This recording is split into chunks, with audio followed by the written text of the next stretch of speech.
a concise approach to top-down market strategies and the forces affecting investments. That's the spoken word on investing. There's a real interesting dynamic at work within the semiconductor group, and we're going to find out more about it now from our chief equity strategist, John Blank, who joins us via Skype from the West Coast. John, what is going on?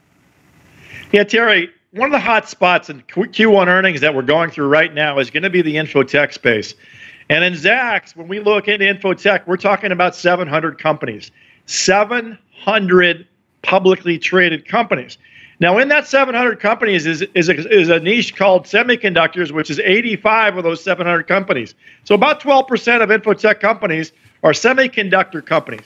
Now, what's curious for us as people trying to play the space, which has been hot for 2 years now, it's the hottest part of the hottest sector, semiconductors, is that there's 20-odd niches in 85 companies, which means a lot of these niches have one company in them because it's a very complicated business and there's a lot of niche players. So what I wrote this piece about is to try to show you that playing the niches when a sector overall is hot is the smart way to go.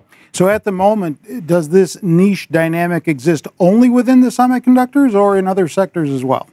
Well, you know, Terry, it might exist in other sectors, but it certainly exists in semiconductors because of how rich the value chain is. There's so many small tasks and businesses that emerge out of making a semiconductor because of the complexity that it kind of have a unique character for this market particularly. So does this dynamic then that you're talking about create a trend here within this group, or is this just a fleeting event?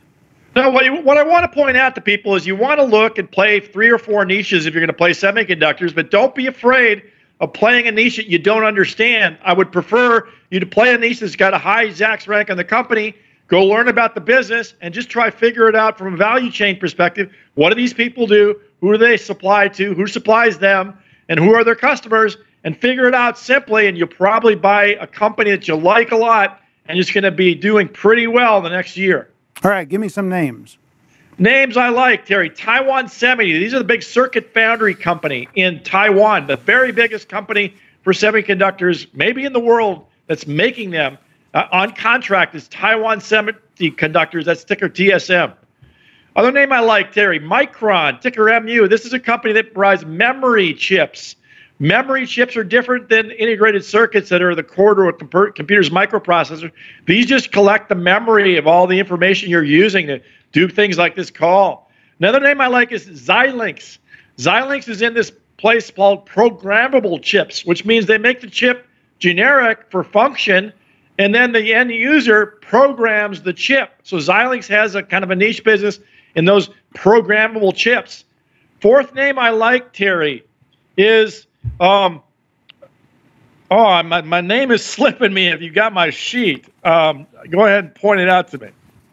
Hang on, John. I wasn't expecting to do that part there. So, all right. So you got Xilinx, and then the last one is Coherent. COHR. Coherent. Terry, yes. Thank you. Coherent. Which you don't seem very much of. Right. I'm very incoherent about Coherent.